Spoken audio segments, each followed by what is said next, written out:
I'm Vin. I'm sorry. Iron Maiden. It looks like it's a live show. A trillion apologies. We posted the Aerosmith, crazy. Yeah. For those of you who are new to the channel, I'm sure you had fun with it. Those of you who are not, you didn't have fun with it. And there's nothing really we can do at this point. Okay? But we accidentally reviewed it twice. But I'm actually curious to go back and see what we said about the first review. Well, I'm pretty certain we didn't watch the official video. So, I think the video was carrying the day in the previous video. But when I listened to it, I kept thinking, this is kind of familiar. Yeah, I didn't really remember hearing it at all, to be honest with you. It shows how much of a fan I am. But neither way, this is Iron Maiden Revelations. This is a Sin and Glory group. So, you guys will notice that most reaction channels will cut up their videos, and there's nothing wrong with that. No disrespect to them. The reason they do that is because if you play the video straight through from top to bottom, the record label is going to hit you with a copyright claim, and all the monetization that was going to go to you now goes to them. So most reaction channels cut them up. We don't cut them up because we feel it's better to just feel the experience of the music and all that. And yeah, we're losing money on that end. But on the other end, we figure people are going to be willing to do $1, a month at Patreon. And that'll help us to be able to, continue to remain solvent. So with that in mind, $1 gets you at the gate of Patreon. You get to join an alliance, which is what is happening here. Sin and Glory is an alliance, and they influence what songs we review. Now, you can do the filthy capitalist option, which is $125, gets you pushed right to the head of the line and prioritized. But that's your decision. All right, so let's check it out. This is, what is it again? Iron Maiden Revelations. Let's go. And go. Oh, it's live.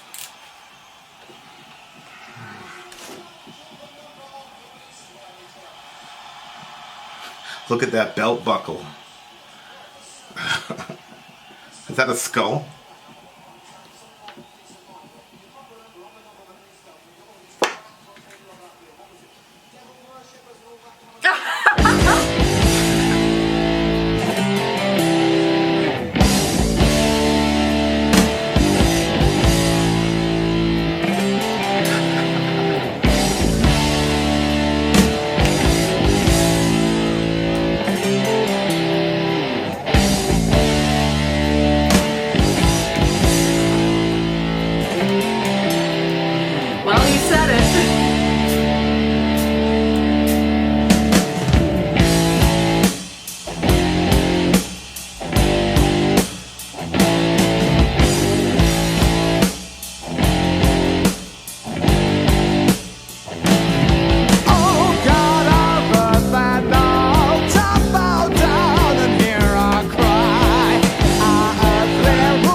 favorites. One of the best. Are you sure it's because this is one of your favorites, or is it because we haven't heard them in quite some time? I don't know. I don't know. I was asking myself the same thing. And the other thing is, this is a live show. I feel like this is like one of the earliest shows we've seen. 85? By them. Probably. You know? Probably. And by the way, because a lot of people ask, why do you guys play the live version? Okay, this is the other thing about being in an alliance, because not only does the alliance get to pick which song, but the alliance also gets to pick which video. Mm-hmm. They send us the link. So they specifically sent us this one. I don't know why. Me personally, I'm a fan of live metal. I think this one is obvious why they sent this one. Right. Like, when I say I don't know why, it's not because it wasn't a good video. It was because, you know, a lot of people want us to do the studio. Yeah. But maybe they know how much I love Iron Maiden and This how much is I just, like it live. I think that the talent that was shown in this was just incredible. They had such amazing stage presence. This show itself looked really fun to be at. I like the energy that he brought at the beginning when he was like talking about the beast one that they had done and how people came after them and said that they were, you know, of the devil or wicked or something like that. To this day, because we did a review of Number of the Beast or whatever, and I started off the comment saying, oh, they're devil worshippers, and like 2 minutes later I was like, they're not really, this has nothing to do with the devil in my opinion. And I was like, oh, just joking. And like to this day, our main fans are like, they're not devil worshippers. Look, keep listening to the review. We've done Behemoth and Cradle of Filth and said that they weren't satanic. We knew. But I didn't know the big homie had that type of an attitude. But I didn't either. I thought he was always kind of like a nice guy, like, you know, and I'm sure he is a nice guy. I'm not saying he's not a nice guy. I mean, people get fed up of BS, I'm sure. But I just didn't think he had that type of energy. But, you know, sometimes. Doesn't he look like a character from, like, that you would see in someone's toy box? Like those Hercules characters, and like there's a series that I'm thinking of, and I don't know what they are. Yeah, I can see but that. But it's like these black pants. It shows all like the muscles in his legs and I don't know, and like his hair and everything. Like he just looked like a pretty cool character. Yeah. But anyway, I think this was like, I think the Satanic Panic was about like 5 years into making it. When was this? 1983, subhanAllah. This guy in the striped outfit, the white and black striped outfit, it took me till halfway through the show to realize he wasn't wearing a sports bra. I was extremely confused why this man was wearing a sports bra. I thought this was his belly. So I was like, why is he wearing that sports bra? And that, subhanAllah, that thing looks too small. It looks like it's up too high. And then I realized, no wait, that's actually a full shot. The thing about Iron Maiden is, I said this yesterday with the Nightwish. It's unique. Is that, you know, it's about Nightwish, how they kind of like were doing something different, and, you know, Floor kind of stepped back a little bit. But, you know, you usually have bands that feature a virtuoso singer or a virtuoso guitar player. I think Judas Priest is another one where I'm not educated enough about Judas Priest, but it just seems to me that when you talk about Judas Priest, you're just talking about one guy. You know what I mean? Versus with Maiden, you got a crazy vocalist in Bruce Dickinson, I think his name is. But you also have a signature guitar sound that's really, really good, that if you took, like, there's some bands, like if you take out the guitarist and then replace him with like a backup guitarist, like the band would still be the band. But then, you know, you can't do that with Maiden. No. You can't take out the guitarist, and you definitely can't replace the singer, and it's very rare that a band has both of those. Yeah, and they have a signature sound that's not boring, at least not to me. Yeah. It's kind of like almost all their songs are evergreen, you know, as far as like this was written in 1983. We're almost reviewing this song 37 years to the day, and it's still in the top 2% of songs that we've heard in 2020 so far. Oh, and I think that's the difference between like Hall of Fame level, you deserve your own place in the Rock and Roll Hall of Fame versus other people who are really good. You know, it's kind of like the difference between LeBron and Jordan. Like, LeBron is great, but this is like legendary status. And I think that's where, and I don't think there's lots of bands that are in like the legendary circle. Maiden, Metallica, So obviously Sabbath, etc., etc. But anyway, enough. Go ahead. What were you thinking lyrically? Well, I don't know if it's because I'm a Christian, but I kept making these lyrics like more of a Christian song, where the other one was like not so much. You know what I mean? Like almost like a. We're not really satanic. If we were, we wouldn't sing this song. But again, I don't know. Maybe I was missing the whole thing. And you know how I do that, where I just kind of make the song about what I want. Like this part was super emotional to me when he got to the way that he was writing in this song. I just loved. She came to me with a serpent's kiss.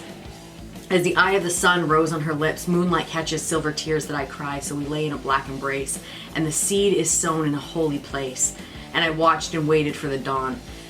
It's good. It's so friggin' beautiful. Yeah. That's pretty good. Those are some Denny Filth level. Just absolutely beautiful. Yeah.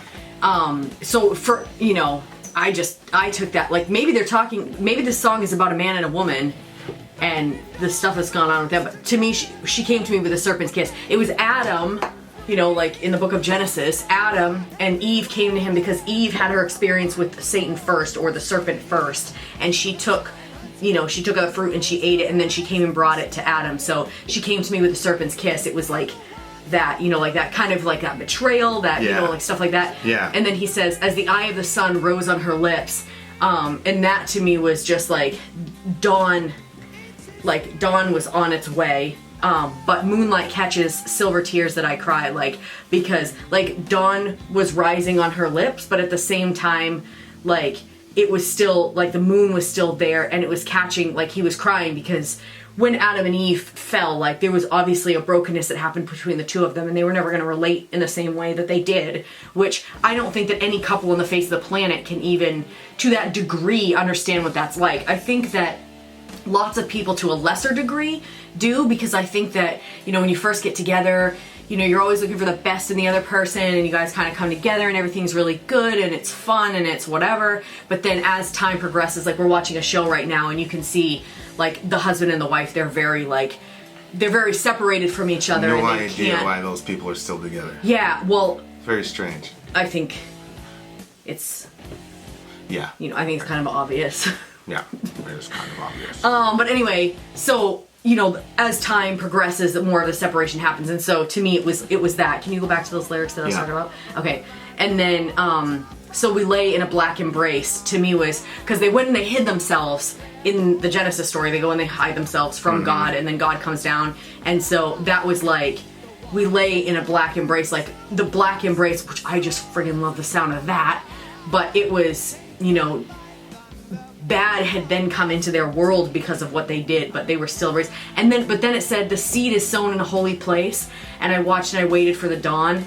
That to me, I really do not think that this is what he's saying in the song. Just really what it meant to me. The seed is sown in a holy place, because when Adam and Eve sinned against God, and they knew, like, God had told them, like, because of that, death was going to come into the world, and then they were going to be sent out of the garden, like, everything was really, really bad, and then God came, and he never had confronted them on anything because they had never done anything wrong. And so that feeling that you get when you're confronted about something and you don't like that conversation, and it's very, and there was no escaping it because they knew that they were dead wrong and he was completely right. And so that whole thing is happening. But then God tells Eve that from her womb was going to come someone that was going to crush the head of the serpent. So at this moment, they're hating the serpent because of what he did and how he deceived them and, deceived Eve and stuff. But he said, like, from Eve was going to come someone that was going to be able to crush the head of the serpent. But in the meantime was going to get his heel bit, which was, he was going to get hurt in the process, which was a prophecy about Jesus that was going to happen, years and years later. But so a seed is sown in the holy place. And so seed to me was a double, because there's a seed of hope that was sown in the holy place, and the holy place was Eden. And then it was also a seed is sown in a holy place, as in the seed that was going to be in her womb that was going to birth the next child, and then the next one and the next one, until finally it was going to bring about the Holy One, Jesus. And I watched and waited for the dawn was, yes, the sun was rising on Eden, but it was also, there was a dawn coming, because they were not going to stay just in a black embrace, but a dawn was going to arise because Jesus was going to come. So, but I really don't think that's what he was saying. I'm just telling you that's what it meant to me. Well, I'm not particularly certain as to how. I'm not particularly certain that you're actually wrong, although I assumed this was about the Antichrist because it says Revelations. Revelation, and usually when people think about Revelation, due to a very, very modern version of theology, instead of Revelation being about Jesus, most people are looking at Revelation to look at the Antichrist. Which is very interesting because you're right. The opening line of the book of Revelation is the revelation of Jesus Christ. What the book of Revelation was supposed to reveal was Jesus. But because of a certain strain of theology, now the only thing that it's supposedly revealing is the Antichrist. So it was because of that, like, I kind of had the. You know what I think adds into that on. too is that because of that strand of thinking of how Revelation is supposed to be, like how it's interpreted, it's very like mysterious, and like when it says soon, it doesn't actually mean soon, and when it says, you know, like everything gets like turned into something else. So it kind of creates this mystery mixed with horror and terror and excitement and fear, and it like compiles everything into. Although then you miss the entire point of like the revelation of Jesus, because it's all about, oh my gosh, and there's so much to not understand if you're completely misunderstanding the book or misinterpreting it. Yeah, like I've met people that are afraid to read Revelation. They won't touch it. And I know some people that won't touch anything in the Bible but Revelation. Yeah. Because it's interesting. It's also interesting because people call it the book of Revelations all the time, and I'm like, I hate that. It's Revelation, not Revelation. I know when you called the song Revelation instead of Revelations. I did, I corrected. I felt like it was a... Well, it's because like... stake in the ground. It's because if you say it in the singular, that means that the book is ultimately only about a single thing, which is Jesus. But if you don't, then it becomes all these other revelations. Yeah. The intro was good. O God of earth and altar, bow down, hear our cry, our earthly rulers falter, our people drift and die, the walls of gold entomb us, the swords of scorn divide, take not thy thunder from us, take away our pride. I know, that was really weird to hear them saying that. That's my guy that wrote Orthodoxy, Catholic, well, he convert, G.K. Chesterton. This is this poem right here is oh! This is a... Okay. Yeah. Alright, I'm like, how did this man get this Yeah, okay. So G.K. Chesterton was, so he's got this book called Orthodoxy. You know when I talk about the kids feel safer when there's barriers around the mountain, then that was him doing Yeah. He was like C.S. Lewis brilliant, like Lewis, like, you know. Okay. And so this intro was really interesting because of, it's pretty beautiful, bow down and hear our cry, which is interesting because in order for God to hear us, he has to, at some level, bow down or condescend to come from the third heaven because he's so transcendent. Yeah. And that was the idea. The walls of gold entomb us, which is, you know, I think it's materialism. Chesterton, is considering the materialism of the Western world. That line, take not thy thunder from us, but take away our pride, is really interesting. Because thunder is supposed to scare you, and he's got fear on the one side and pride on the other side, and he says, well, I'll take this over pride. If that'll take away our pride and make us function the way we're supposed to, then go ahead and do it. So that kind of sets the tone for the song, and then it goes down. Wait, what? Take not your thunder from us. Take away our pride. Right, so the God's thunder usually is a fear-inducing thing, right? But what he's saying is, if you take away the thunder, which makes me uncomfortable, then we're gonna stay in pride.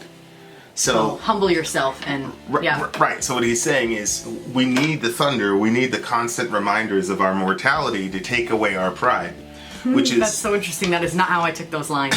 Which is. Well, I've been reading Chesterton for years, but I mean, it's poetry, so you can always. When he said "Take not thy thunder from us," I thought he meant like don't turn yourself away from us or turn away your greatness from us, like the power and like don't take that away from us. Instead, just take away our pride, because you know how I can't think of a specific story right now, but if God acts on someone's behalf for an extended period, then they start like getting haughty about it. You know what I mean? Like maybe you could use that guy at the beginning of the Bible as an example. He was like, oh well, instead of being like, what Cain did in killing his brother was really terrible, God protected Cain after that. So then he goes on to say, well, if he protected him that much for doing this, wait till I do this, this, and this, and see what God's gonna do for me. Right. You know, like, so I took it as, you know, take away our pride so that way we can still have your thunder and your power without it becoming about us, so we can still know that it's about you. Yeah, I don't think the thunder here is a positive thing. Because if you look at the context, there's materialism, we're scorning each other and prideful, Yep. you know, whatever. And so I think the thunder there functions to wake us up out of materialism and Yep. our harsh treatment of each other. And I think there, like I said, thunder over there, pride over there. But it's poetry, it's subjective. But I mean, it's one of the things where sometimes I always marvel at how we have such a hard time learning the lesson. I think this COVID thing, to some degree, has done that. You know, where it's like the mightiest nation on the planet and the most developed civilization. I'm not just talking about America, but the Western world is completely undone by this microscopic, you know, whatever. So wise people will take into account what this all means. Be wise. So I agree with you as far as like the Adam and Eve angle, but I think it detours and it's talking about the Antichrist, which would make the Antichrist's mother a sort of antitype of Eve, right? So Eve gives birth to Jesus Christ, and then the Antichrist's mother would be giving birth to him. So when verse 2 comes around, I think that that's speaking from the perspective of the guy who impregnates the Antichrist's mom. And again, the only reason I'm saying Antichrist is because it says Revelations. Yeah. And then if you go down here, the light of the blind, you'll see the venom tears my spine, the eyes of the Nile are opening, you'll see. What are the eyes of the Nile? Yeah, I think, and he also talked about, like, up here when he talked about the secret of the hangman, the smile on his lips.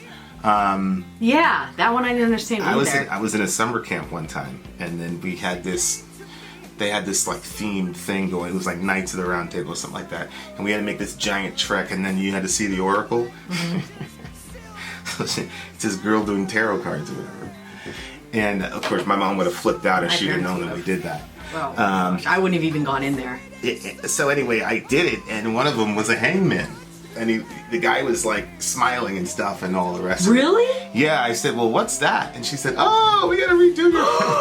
Oh my gosh! I probably should have took some. It's probably going to be prepared for the next couple of years of my life. Oh my gosh! So that's the only thing I think about. But it says. Frank, why would you take that card out when you're doing with kids? I have no idea. I have no idea. It was I was 8th grade. Yeah, 8th grade. So I don't know, 13, 14, maybe Dorian's age. Oh my gosh! I said, "What's that supposed to be?" And my friend Ramel was like, "Yo, you're gonna get shot, bro." So there you go. Shout out to Ramel. Thanks, buddy. Gosh. So yeah, just a babe in a black And he was abyss. smiling? Yeah, he was upside down. He's smiling. Yeah. So. Oh, he wasn't being hanged by his neck. Well, I thought he was. All I saw was hangman's something, and then or a hanged man. With children. I mean, unless she really believed in the cards and she thought it was going to bring good things for you guys. I don't think she. Yeah, she was playing a role. I don't know. You know, but hey, I mean, you can't take the cards out. You know what I mean? And probably she just reshuffled the deck. Like, oh, what do you mean you can't take the cards out? She's like, oh, look, you've got, and then she took my hand. You've got a very long lifeline, and you're gonna be rich, and da da da da da. I'm like, whatever, bitch. You just said I'm gonna get shot. And the thing is, your mind is so like visual and pick up on details that within those seconds you saw the man was smiling. 100%, 100. It was there literally for about a second and a half, and she was like, her eyes got big. Redistribute. I don't know. Okay. Shout out to the big homie. She's trying to be nice. But again, a babe in a black abyss.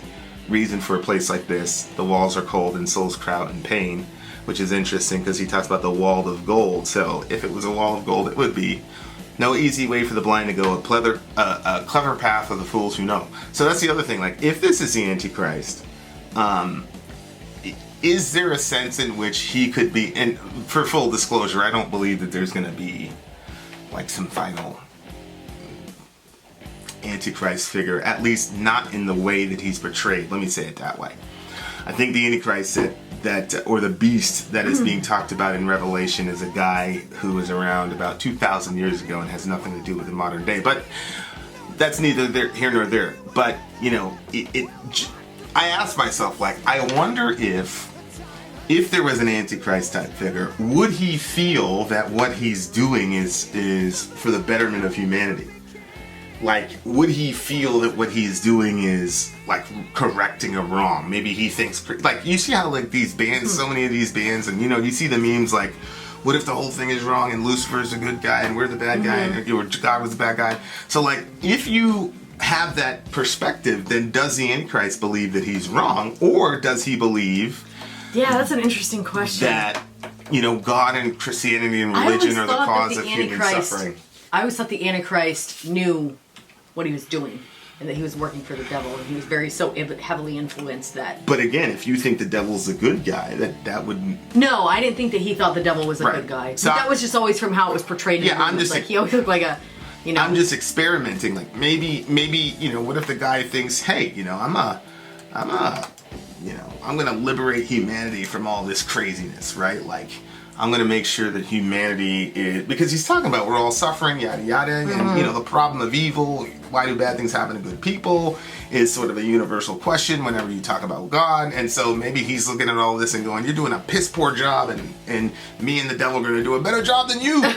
And then, so in that sense, he would kind of be a tragic figure. You know what I mean? So that was kind of like my thought process, that maybe he thinks he's doing it for the good of humanity. Okay, I found the toy. I'm sorry. Well, I knew it was He-Man. Okay, why didn't you just say it? Well, I'm pretty sure you said He-Man. No, I didn't say He-Man. I had no clue what I was trying to say. Who did you say it was? I said Hercules type of character. Look, he even has bangs, and that guy had bangs, and he's got the blonde hair, just like... He-Man was... my mom was like half gonna ban us from that show. Because I think there is this thing called like the Source or something like that, where he would go and it was kind of like a magical thing that would give him powers and stuff. There's no way in the world I'd have been able to watch my mom was like, "There's only one source of power, and that's Jesus." So I think that's a better. My parents, I would have been thinking we were gonna get like some kind of demon from. She kind of allowed it, but she didn't allow the trolls. The little trolls. Oh my gosh! I always wanted to touch their hair. Yeah. Don't touch their hair. Don't touch the jewel. Don't touch them at all. Yeah. I don't know what I thought was gonna happen if you touched a troll, but I had no interest in making any wishes. I just wanted to stroke its hair because it looked so soft. Well, the problem that my mom had was a little jewel that he had in his the belly. Because you're supposed to make a wish off it. Yeah. I think you're supposed to rub the jewel, or you could stroke the hair and make a wish. Some guy went to our church and said a bunch of, I don't know. Pentecostals are not really known for. Anyway, let me not diss my spiritual heritage. Okay. Anyway, what do you give the song? Back to what you were saying. Oh, it's a 9. I'm going actually between a 9.9 and a 10. Okay. Because I really, really, really liked it, and when I think about it, I'm like, well, what could it have made it a 10? I don't know. Very good question. I'm gonna give this a straight, solid 9 because I wish the song was a little bit longer. Oh no, I thought it was perfect. So it's a 10. It's a 10 for me. All right, there you go. And I don't understand. Like, I looked this song up, and it didn't have like millions of views. It didn't seem like it was one of the more popular songs of theirs, and I'm surprised. Yeah, I don't know. Let me know in the comment section why you think that this one wasn't that popular. They probably have such a vast catalog, and they have so many like really good songs. It's kind of like. And what was on his belt? You were trying to point that out to me. It just looks very big. It's like a very big belt. Very big belt. When I was in Florida, the kids the country guys used to wear these giant. Oh yeah. And this is very strange to me because I remember like before we hit, because we were in elementary school, and then we went to junior high school. And so in elementary school, this kid Travis was just a regular t-shirt and jean guy, and then when we went to Southwest Junior High School, he then transformed into this he had the hat, the whole 9 yards. I'm like, yo, Travis, what's the deal, man? Was he embarrassed when you said that? No, because there was just a whole crew of them. So I was just like, You can't stay the same way forever. Whatever. That's true. There you are, dear listener. Vin out. Sori out. Gone.